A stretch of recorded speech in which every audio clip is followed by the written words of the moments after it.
భూభారతి చట్టం వచ్చిన తర్వాత నాకు పాస్బుక్ లేకపోతే కొత్తగా పాస్బుక్ వస్తుందా? నాకు ఆల్రెడీ పాస్బుక్ ఉంది, ఆ పాస్ పుస్తకాల వివరాలు సరి చేయడానికి అవకాశం ఉందా? దానికి పరిష్కారమే సెక్షన్ 4 రూల్ 4 షెడ్యూల్ ఏ. ఈ మనం గుర్తుపెట్టుకోవాలి. కనీసం ఆ సెక్షన్ల పేర్లు కొన్ని ఇంపార్టెంట్ అని గుర్తుపెట్టుకుంటే రేపు సమస్య పరిష్కారం కోసం వెళ్ళినప్పుడు నాకు పలానా సెక్షన్ ప్రకారము నా సమస్య పరిష్కారం చేయండి అని అడిగే అవకాశం ఉంటుంది. ఏం చెప్తుంది భూభారతి చట్టం సెక్షన్ 4 అందులో సబ్సెక్షన్ 5, 6 అదేవిధంగా రూల్ 4 షెడ్యూల్ ఏ. ఏం చెప్తుంది ఈ చట్టం అంటే, ఎవరైనా భూ యజమాని తనకి పాస్ పుస్తకం రాకపోయినా లేదా వచ్చి తప్పులున్నా సెక్షన్ 4 సబ్సెక్షన్ 5 సెక్షన్ 4 సబ్సెక్షన్ 6 ప్రకారము దరఖాస్తు పెట్టుకోవాలి. ఏ విధంగా పెట్టాలి?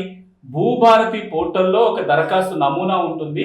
ఈ నమూనా ద్వారా దరఖాస్తు పెట్టుకోవాలి సంబంధిత అధికారులకి. ఒకసారి దరఖాస్తు పెట్టుకున్నప్పుడు ఆ దరఖాస్తు పెట్టుకోవడానికి భూభారతిలో ఒక ఫార్మాట్ ఉంటుంది. ఈ ఫార్మాట్ నింపాలి. దాంతో పాటుగా ఆ భూమి మనది అని చెప్పే ఆధారం ఏదన్నా, అంటే పాత పాస్ పుస్తకము, అది ఇంతకు ముందు వచ్చిన తోక పుస్తకం కావచ్చు, 71 చట్టం కింద 2 పుస్తకాలు కావచ్చు, ధరణి కింద వచ్చిన పాస్ పుస్తకం కావచ్చు, పహానీ నకళ్ళు కావచ్చు, లేదా ఏదైనా రిజిస్టర్ దస్తావేజులు కావచ్చు, ఆ భూమి మనది అని చెప్పే సాక్ష్యాధారాలను కూడా ఈ దరఖాస్తుతో పెడితే ఈ విధంగా వచ్చిన దరఖాస్తులని కొన్ని రకాల సమస్యలు ఆర్డీఓకి, మరికొన్ని రకాల సమస్యలని జిల్లా కలెక్టర్ పరిష్కారం చేయాలని చెప్తుంది రూల్ 4.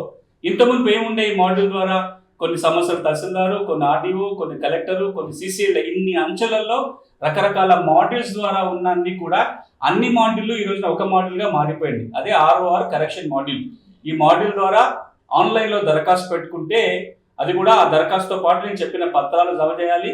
ఒక 1000 రూపాయల అప్లికేషన్ ఫీజు కూడా పెడితే ఈ దరఖాస్తులు ఆ భూమి సమస్యను బట్టి, అది మిస్సింగ్ సర్వే నెంబరా, నేచర్ ఆఫ్ ల్యాండ్ మార్చాలా, లేకపోతే సర్వే నెంబర్ ఎక్కించాలా, ఈ వాటిని బట్టి కొన్ని ఆర్డీఓలకు వెళ్తాయి, మరికొన్ని జిల్లా కలెక్టర్కి వెళ్తాయి.